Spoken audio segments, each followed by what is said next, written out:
How to use the disk space usage tool in CPanel.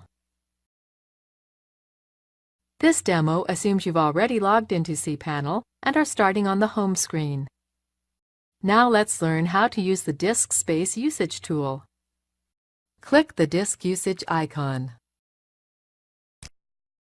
From here, you can see how much storage space is being used by each directory and subdirectory in your account. At the bottom of the page is a collapsible list of directories. Clicking on a plus sign will expand the directory, revealing the specific files and folders within. Clicking an actual folder name will launch File Manager, showing the contents of that folder. You can choose to sort the folders by name or by disk usage. This is the end of the tutorial. You now know how to use the disk space usage tool to see a breakdown of where all your files are stored.